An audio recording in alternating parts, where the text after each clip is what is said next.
Good morning, everybody. I hope we are having an awesome day. It is a gorgeous Saturday out here. The pollen count is down a little bit from last week. I think it's up from yesterday or about the same as yesterday. I don't remember the trend that we've had this week, but it's still not been pretty. Today's pollen count is 5,805, which is about what is that? 11 and a half times extremely high. So, yeah, it's not pretty, but this should be the last week of it, I hope. Um, high pollen usually lasts about a week, week and a half. So, we will see what happens in the next couple days. Hopefully, we get like rain. That's usually the big thing that starts to wash things out. We had a little bit of rain on Monday. It was a fun rain because apparently a tree went down in the salon that I get my hairs did. So yeah, that was pretty bad. They able to stay open. It was a little like roof damage and stuff like that mostly. The bathroom a mess, but like just about everything else was safe. And luckily, like there wasn't people. Well, I think the tattoo shop that's down below had somebody there because they watched it come down, but everybody else was safe. So that's all that mattered. So let's see, who do we have in the chat? We have firsties, my friend Steven of Bland Designs and the Idiot Quilter, who says hi everybody in Russ. I like the fact that you went alphabetical instead of order of importance. So yeah, English teacher in you. Good morning, Jeannie. Good morning, Dawn. Good morning, Joydy. We also have Diana, who says good morning and happy day from Bermuda. Charlotte's here, who says howdy, everyone. We have Jeannie E. We have Julie here, who, yeah, Julie, my package arrived this week with Solar Flare. Haven't opened it yet, but it has arrived. So yeah, we're having some fun. Good morning, Duvraka. Yeah, so I've gotten that. I got the missing fabric. Well, not missing the fabric that I mathed wrong from last week. I have that arrived on yesterday, Friday. Oh my word, I don't know what day it is anymore again. So yeah, that has arrived. I am planning on trying to see if I can finish that up maybe this weekend, if not next. We also had one of our coworkers this week come back from maternity leave. She went out before she, one told me that she was pregnant. I had suspicions, but you can't go up to somebody and say, "Hey, are you pregnant?" But found out she also had a baby girl, so I need to make a baby quilt for her to do that. So it'll be a lot of fun. Good morning, Kelly's Quilts and Cruises. That's always hard to say, and it's apparently 8 o'clock there. Julie is telling Stephen mentally get ready to join us. So, what am I working on today? That is going to be part of me, finishing stuff. I know you vaguely remember working on the blocks, the Saturday sampler blocks for, I think it was called Choose Your Own Adventure. And I received the finishing kit, or I ordered the finishing kit to make a quilt that looks something like this. And I'm saying the phrase something because they ran out of, I think they ran out of the outer blue primarily. So they called me up and said, "Hey, what would you like instead of the outer blue?" And I was like, "Yeah, I don't know." And I started looking at the fabric line, And I said, well, do you have this color, this color? And they said yes. So instead of the purple, I'm doing this blue. I think it's called like pool. And instead of the outer blue, I'm doing this gorgeous banana. So I have the things cut to make these sashing strips, which in some cases are about as complicated as the an individual block, but that's fine. The big thing is I don't like the way that they designed the sashings. Uh, their instructions are good. It works. It just doesn't work for me because it means that I have a lot more that I have to line up. And it also means bulky seams because all of these are done like this is two flying geese on top of each other. And to show what I mean, they are making their design says create these sashing strips, put them around, and then you're butting them up together, which means you're putting flying geese next to each other, which is bulky. I don't like that. So I took time and I redesigned it. But redesigning it also means that I still need to do some of those standard blocks. So we will do a little bit of both so you can see what I did and maybe give you ideas on how to redesign some of your sashing if you have a block that just looks a little funky. Good morning, Sue, and good morning, Katie Crafts, and good morning, Jen, who have decided to show up. I know it's early for some folks, and it happens. So if you can't make it for the live, it's always fun to make it for the replay. So the first thing I am going to do is I am going to make the blocks exactly how, well, close to exactly how they tell us to do in the instructions. They tell us to do the 4 at a time flying geese method, and I'm like, I don't do 4 at a time. I would prefer to do the paper piecing. So I printed out a couple triangulations. Tamed geese is what they call them. And I am going to make the flying goose unit.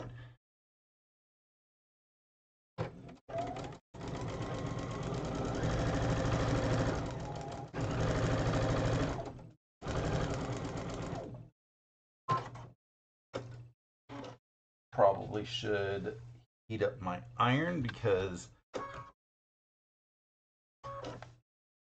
to do it my way, yes. But like I said, I still have to do part of the blocks their way because of the way that the sashing is. The like all the outside pieces have to be done their way, and all of the inside pieces can be done my way. So it's like I have to double the instructions in the pattern, which some people are like, okay, that's just too much work. I'm going to do it instructions way. But the big important thing is I feel like I'm reducing a lot of bulk with the flying geese. And I can demonstrate what I'm talking about in a moment.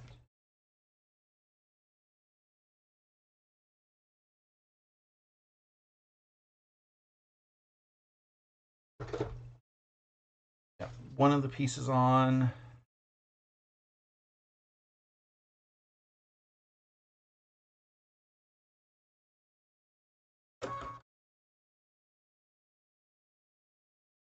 The amount of fabric that they gave us with the finishing kit, we have to do the flying geese either the 4 at a time method or through the triangulations tamed geese method.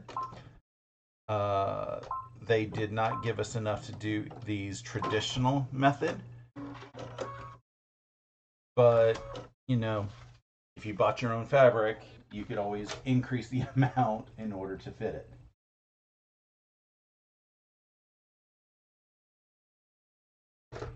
Charlotte says she hasn't tried the flying geese yet from Triangulations. You should. They are a lot of fun. They are very easy. It's very much like the Fat Quarter Shop triangle paper if you have ever used that. In fact, I would call it 100% identical to the triangle paper. But they also have a printout that you can do if you're doing a line of geese in a row. And it already has them pieced together for you.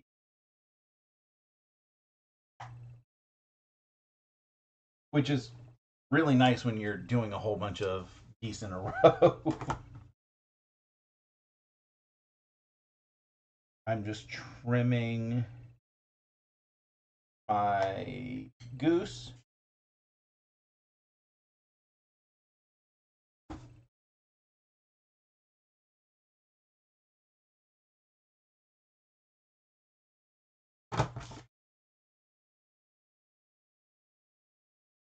And that gives us a flying goose unit. Also with these instructions, we need to snowball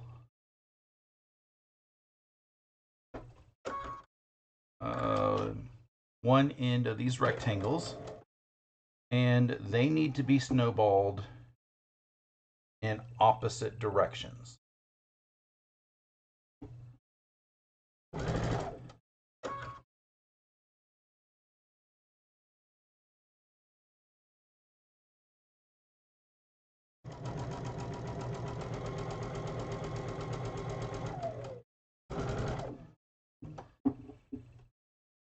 So that one went this way, so this one needs to go this way, opposite directions.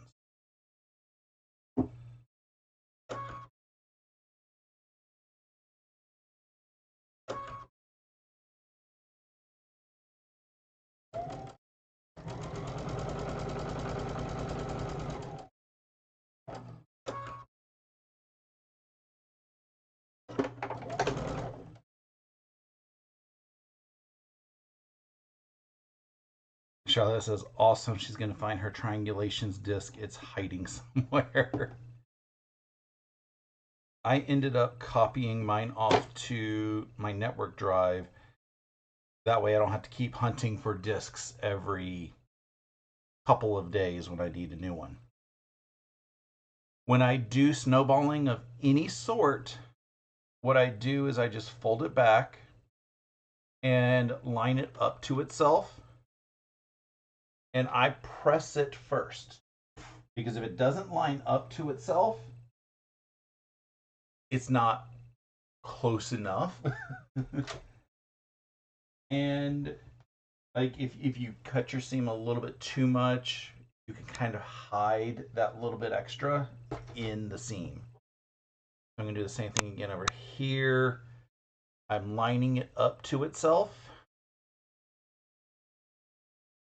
And putting it on the pressing mat, holding it steady, and I'm just putting my iron down.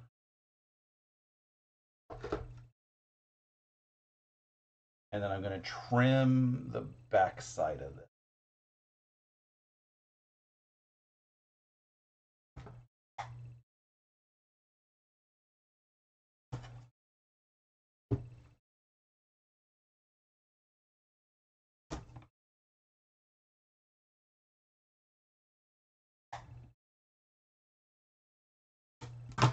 And because this tells you that you need an X number of each, then it's possible to chain piece however many that you need for one side, and then chain piece the same number for the other side. And now I'm trying to see how this is going to get laid out.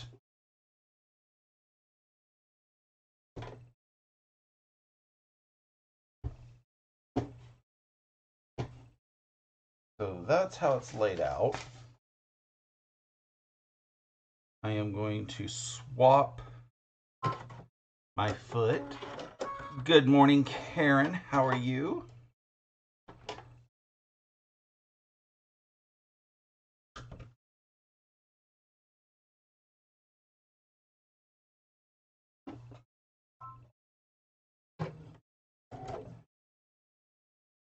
So first I am going to take these two, sew them together.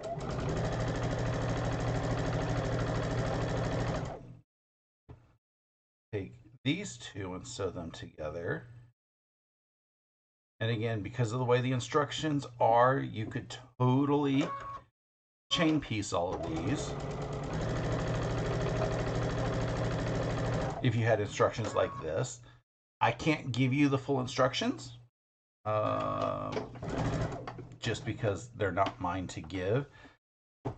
I also can't technically give my version of the instructions because A, I didn't write it up, and B, I don't know how much of the rules are yet on what needs to be changed in order to be able to still produce it.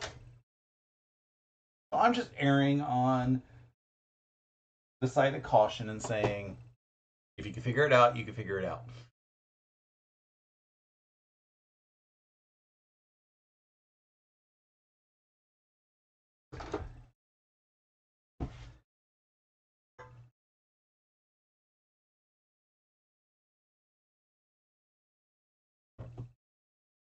And then these go together like this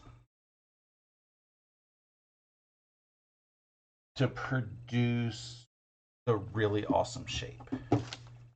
Oh, I didn't take the papers off.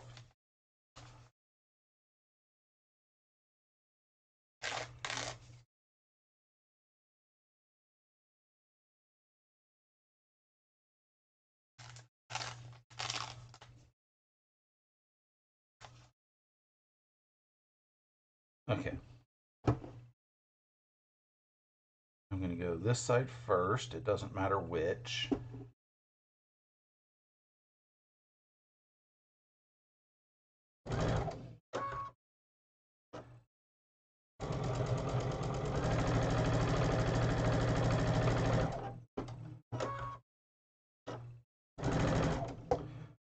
And I use a leader and ender between the pieces. It's just a scrap piece of fabric. Good morning, Candace. How are you today?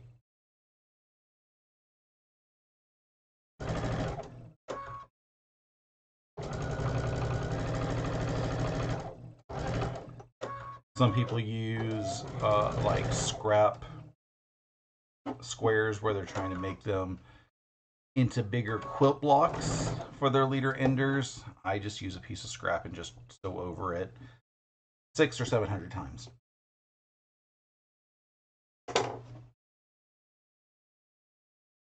And then in this case, if I'm trying to figure out which way I want to press my seams,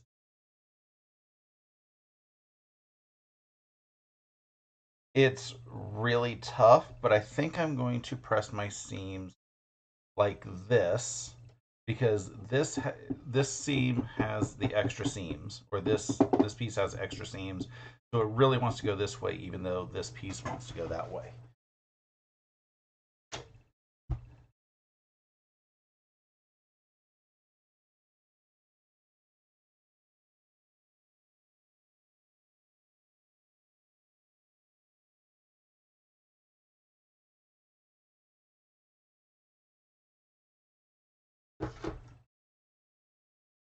So this is the unit that they want us to make in the instructions, and they want us to make like 700 of them. I don't know what the number is.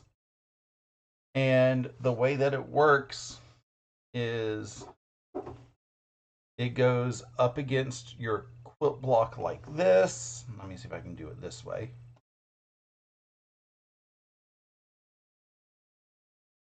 It goes against your quilt block like this. and then you surround them, you get a pretty cool pattern that ends up looking a lot like that. And then you piece all of them together, you end up getting this cool design. But like I said, did not like this just because I saw that the center was different. So if you take two flying geese like this and put them together, you get a quarter square triangle. And with the quarter square triangle, you don't get all this bulk in the center. So that's what I did when I decided to redesign this block.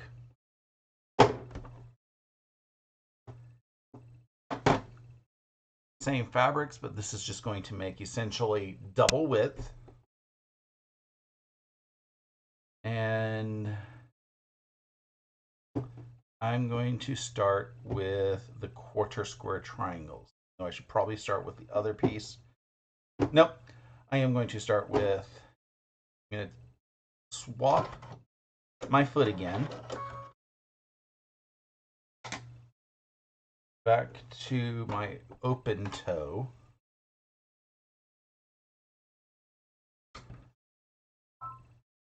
And I am doing this specifically so I can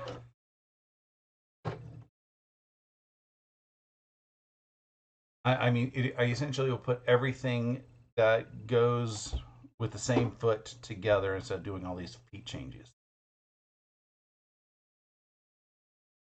So as I was looking at the math and everything,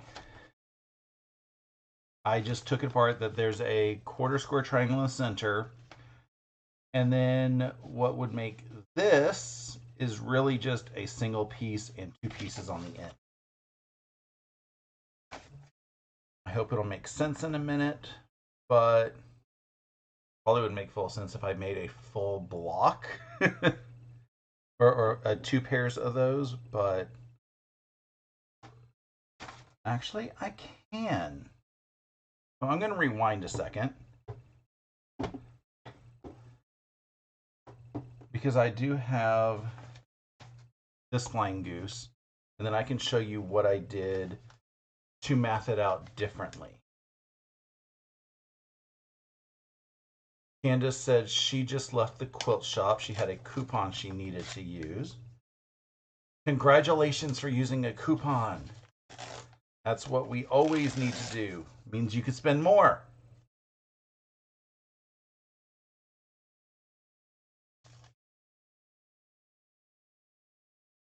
Okay.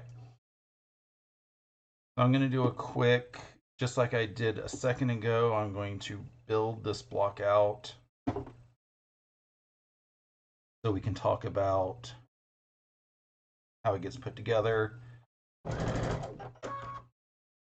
So this, it goes one way.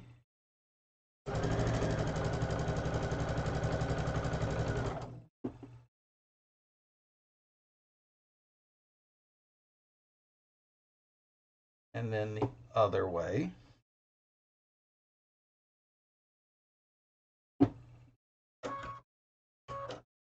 Come on. Stay together.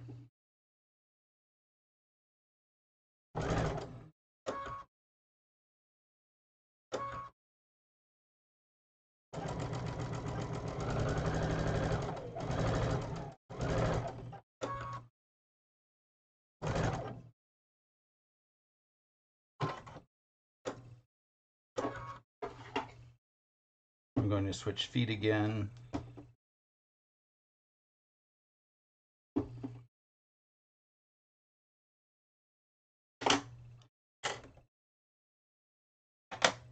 I really enjoy switching feet, it looks like.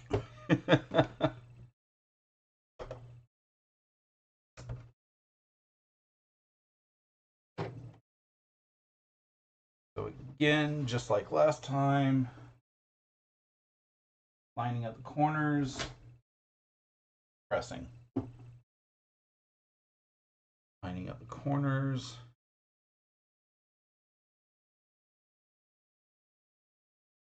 Pressing.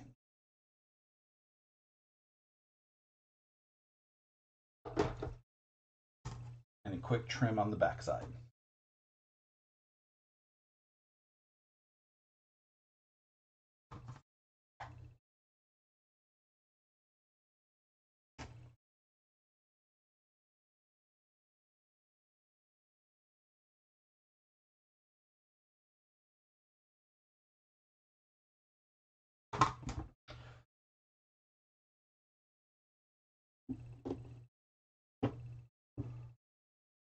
Each one gets a solid.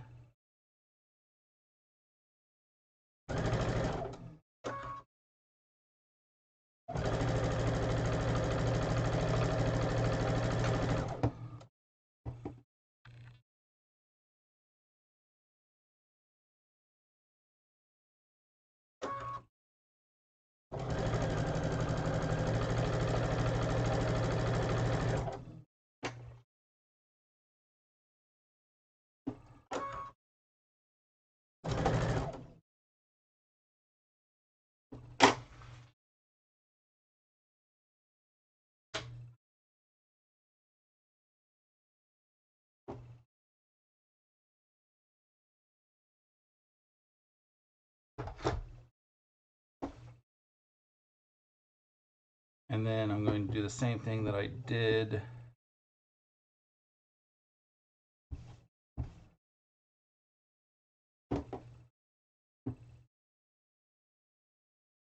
there. I'm just making sure I'm lined up correctly.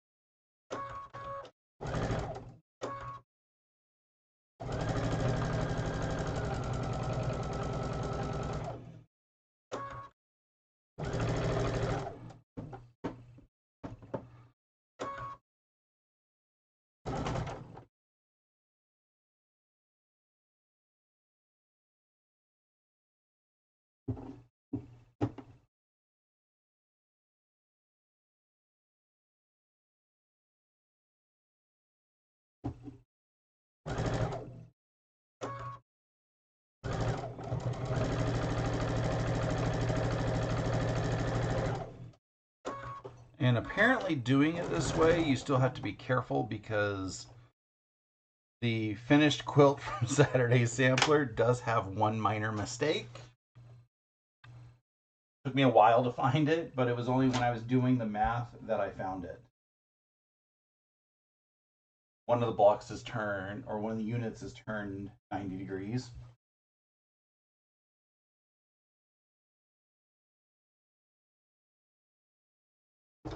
Okay, now I can show you what I'm talking about with this. So normally in the center, they want you to have two of these units put together. This is basically a half square or a quarter square triangle. This is a bigger square instead of two pieces, or I don't know if it's a square or a rectangle, with the same size snowballs, just to make it kind of like flying goose style. And these stay the same. So that's what I had in my head as I was trying to figure these out. So I did the math to figure out what size quarter square triangles do I need, what size of this either square or rectangle do I need, and I left the same thing as this. And that's how I did my cutting. And as I did that, I figured out what I needed to do. I cut things. I may have did a couple miscuts, but I was able to quickly recover from those. And doing it this way, I don't have any seams that I have to worry about getting bulky. With this way, I have the flying goose seam here, and I have these two seams right here from the snowballs that would be together. So I would have had to probably flip this seam or this seam, flip one of those two, so that when they came together, they nested. and then make sure I did all my flying geese the same to nest, and that would reduce the bulk, but doesn't fully eliminate it. This way, I don't have anything that I have to worry about. So I'm going to do this corner first.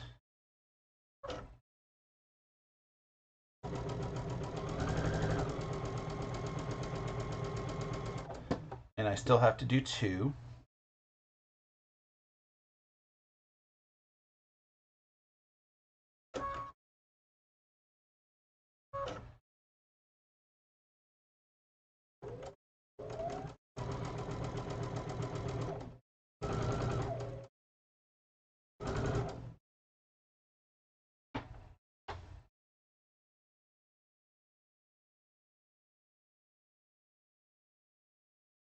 I think I just saw.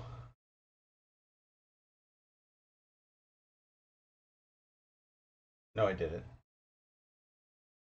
I have excuse me. I have the UPS guy coming today. My quilts are on their way back.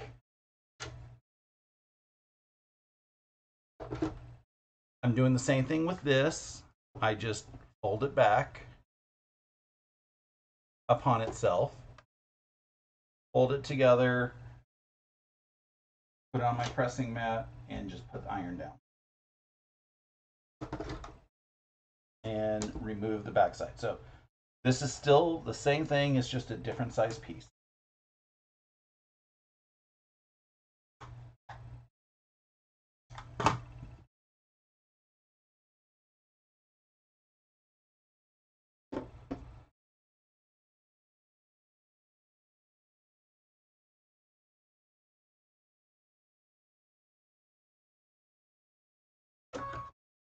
And then I'm just gonna line things up again.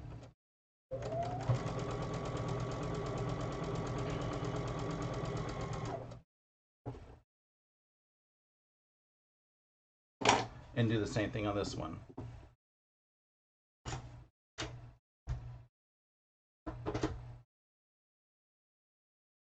Line the corners up.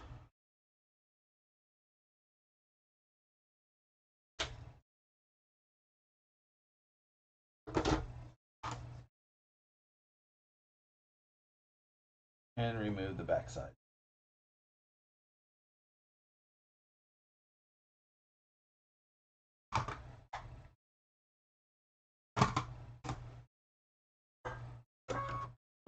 And for consistency, I'm just going to make these exactly the same way.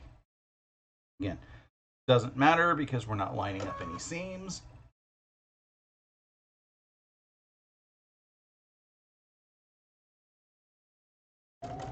But sometimes we just like a little consistency in our life.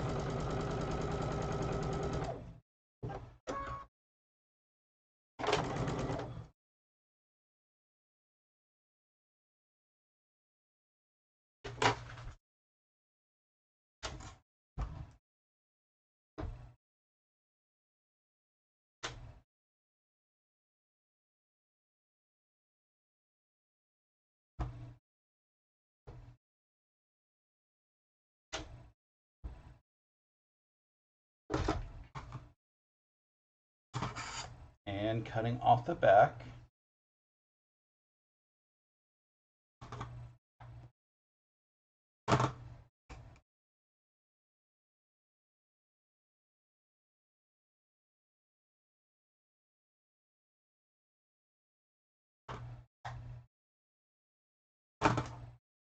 And the great thing about doing these this way is when we put these pieces on, we don't have to worry. But I'm going to do another foot swap. And, you know, when I go to chain piecing, I'm going to make all however many of these that there are to make. I'm going to make however many half square triangle, or not half square, flying geese I need to make for the other side. So I'm just going to make everything, all of them at once. just to avoid all my feet changing. But because I'm live and I want to show you the whole process, I'm doing all the feet changes. So like I said, for the quarter square triangles, I just cut some size square, cut it in half on both diagonals. So I can do it this way. You could always make half square triangles, cut those, and then make half square triangles and then put those right sides together to make your quarter square triangles. I never seem to get accurate centers when I do that. So I did this. Found out last night I probably should have used the triangulations quarter square triangle template, because I could have cut the fabric a little bit smaller, and then I would have had the paper piecing accuracy, but it's in the past. So when you're making your quarter square triangles like this, always make sure the same fabric is on top. That way everything stays aligned and you don't have to worry about things not matching up. As long as, in this case, I'm always putting the solid on top. If I do that, every piece will be identical and you'll make your perfect quarter square triangles for this.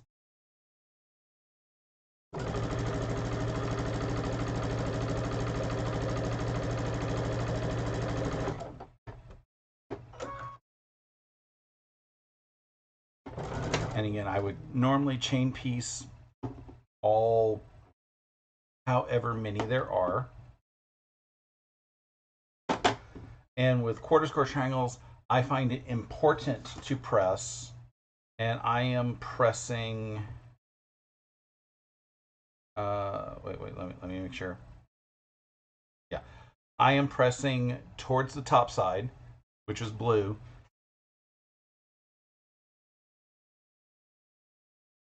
Just so that I make sure things nest well in the.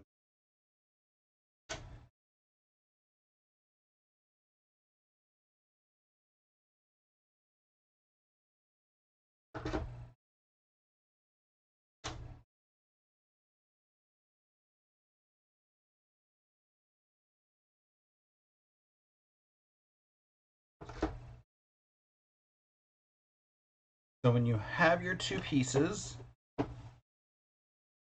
always make sure they look like a quarter square triangle, because if they don't look like a quarter square triangle, you have to measure again. And I always line up the center and line up the entire center seam. And then I start to sew it.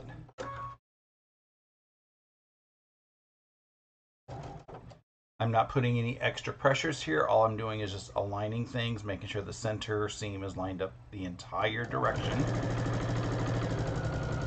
Not pushing, not stretching, not pulling. Then as I get to the center, I'm just going to make sure things stay aligned.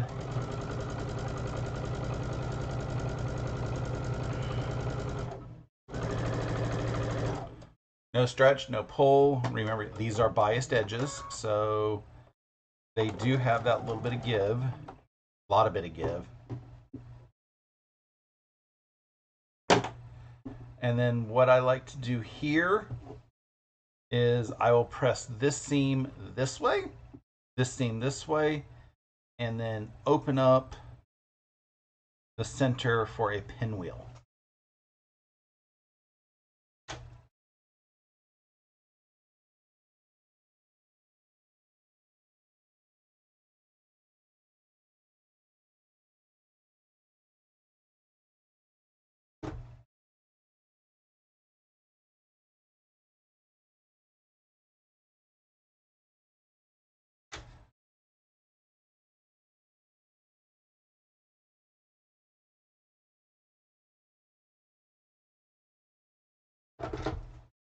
And you have a perfect and oversized half square triangle. I don't have my bigger ruler to show you how I trim it up, but on your rulers, similar to this, there is a line that is 45 degrees. What I do is I line up this on here, and then I make sure I line this point, and the 6.5 point here, because it's supposed to be 6.5 finished. And I just center this up, and then I cut two sides, flip, cut the other two sides. Because I can't do that here, I have some magic of television already trimmed up, half square triangles, or quarter square triangles. And then I'm going to now work on these pieces to get the same look. And for this, we are putting a rectangle on the top and bottom of these units. And the way that I know which way I'm doing it is the solids are always going to be on the side, and then so the top and bottom have solid on one side and print on the other. Duvraka says pretty fabric. The fabric line is called On the Bright Side, and I think it's me and my sister designs. Could be three sisters, but I can't remember which one. It has a sister in it. The fabric line came out like last year, early last year, maybe late the year before. And because I'm not doing any additional seams crossing, I can do both the top and bottom at the same time.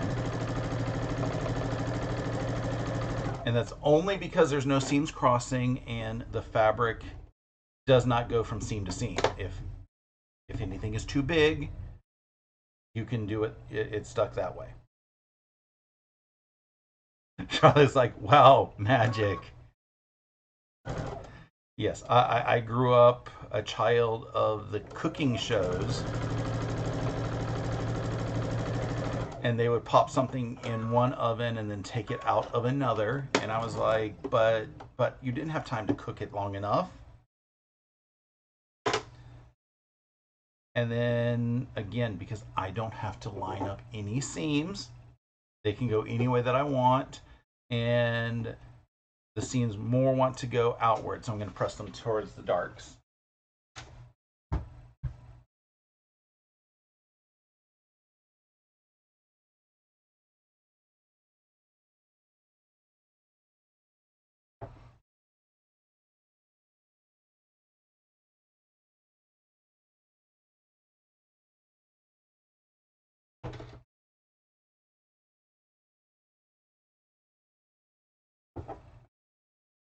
And then finally,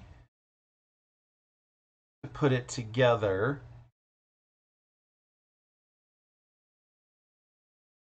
you want your arrows kind of pointing inwards. I'm going to call these arrows.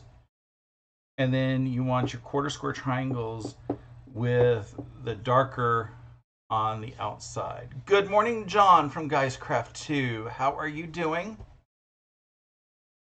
As I am now realizing, it looks like Nightbot has decided to abandon me again. Thought I had it fixed yesterday. Not yesterday, last week. Because Nightbot got disconnected. And yeah, so I'm firing Nightbot. Charlotte says she always thought they must have a lot of extra food on those cooking shows. I imagine that it was probably good to be working on one of those cooking shows because you probably got fed good and for free.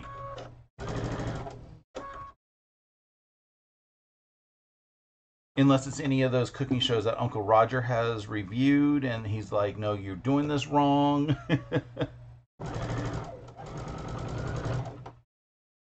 Because I have seen some really bad recipes made on some of those shows, and I'm like, I wouldn't subject that to my audience, much less a crew.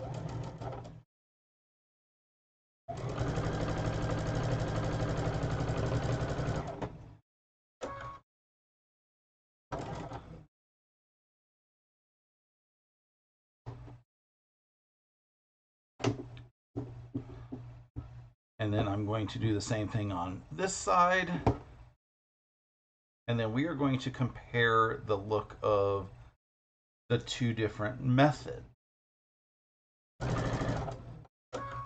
And by look, I'm not sewing the other method together because I don't have any extra fabric to show you that. But we can use our imaginations on where bulk would be.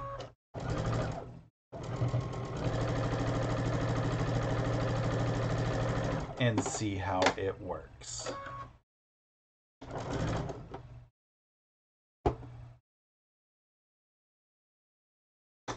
And with these last two seams, again, I have a lot of seams on these outside pieces, so they want to be pressed inwards. So I'll do that.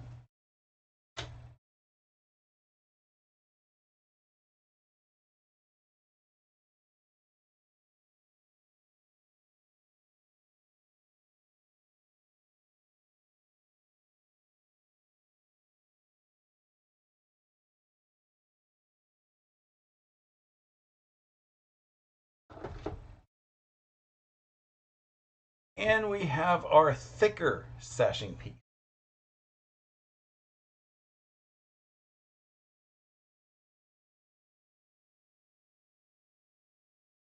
And so we can see things a little bit better.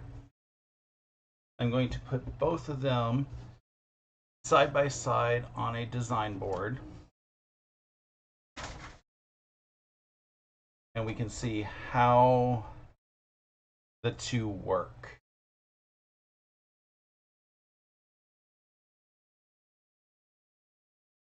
So on the top here, you have the one that if you put two together, the way that the instructions are written, you get the appropriate looking block, but you're going to have bulk here, here, and here. Whereas the bottom block gives you the exact same look, and you have no bulk just because of the way you don't have a lot of extra fabric coming together. So that is why I rewrote it. I still have to make some number of these because they are the outside, just to re-show those, like all here, here, here. So I have to make however many that is. Let's see, 1, 2, 3, 4, 5. So 10 of those I have to make for 12. 1, 2, 3, 4, 5, 6, 7, 14. It's too early to do math. 1, 2, 3, 4, 5, 6, 7 times 2 is 14. So yes, I still have to make, I have to make 14 of these so they can go on the outsides. And I have to make 17 of these so they go on the insides. And the advantage is these squares in the center, if you made them, these squares, if you made them the way that the instructions say, that is a square made of 4 squares, basically a solid square of 4 squares. That seems ridiculous to me. So this instead is going to be just a single cut instead of 4 pieces together, which means I had to adjust up here because this would have been 2 pieces to make a rectangle. So I had to do a lot of work to change these instructions.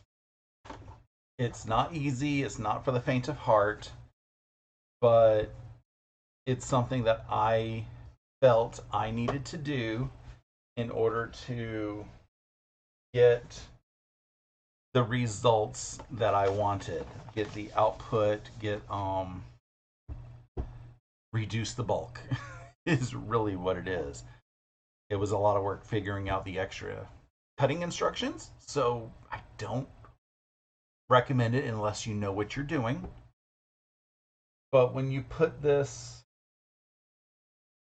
I only know where one of my blocks is right now. The other ones are in the closet over there.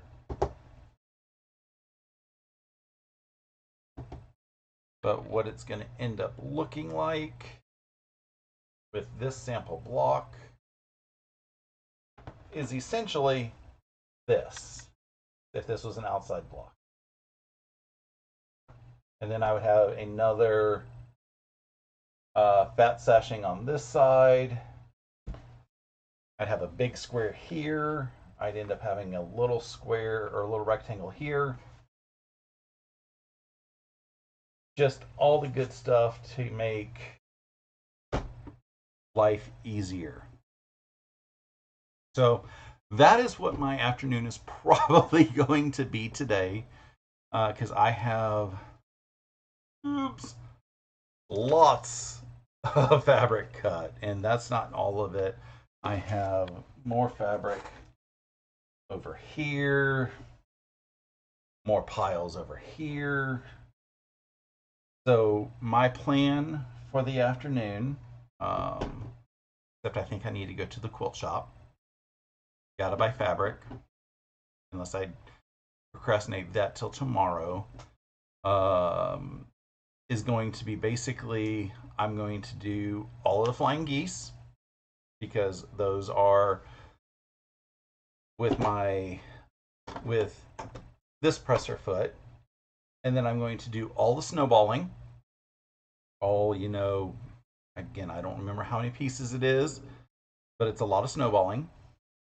And then once I'm done with this foot, then I'm going to do all of the quarter square triangles, because again, they are all the same.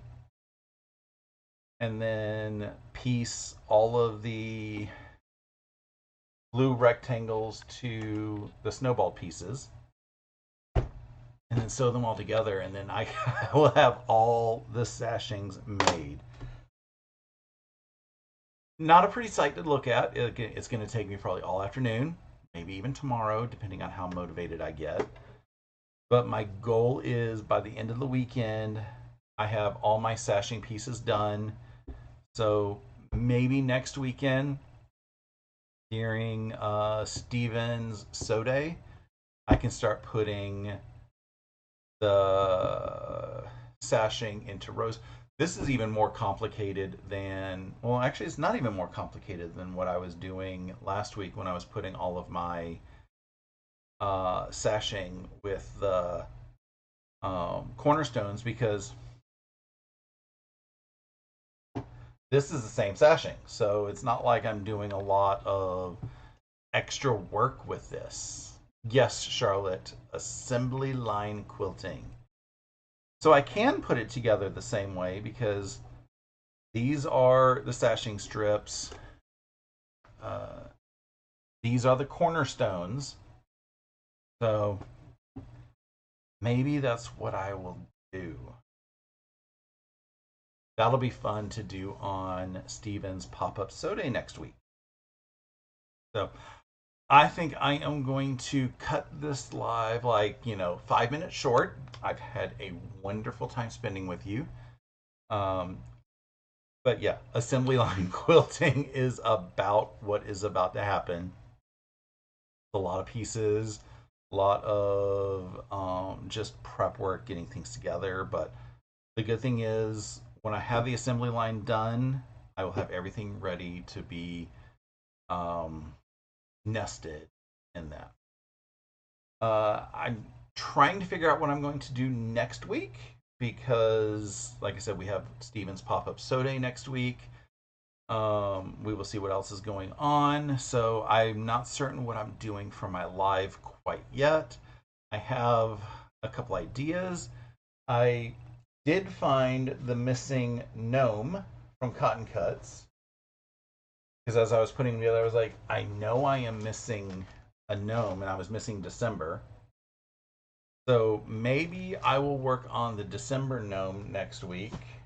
We will see as it approaches.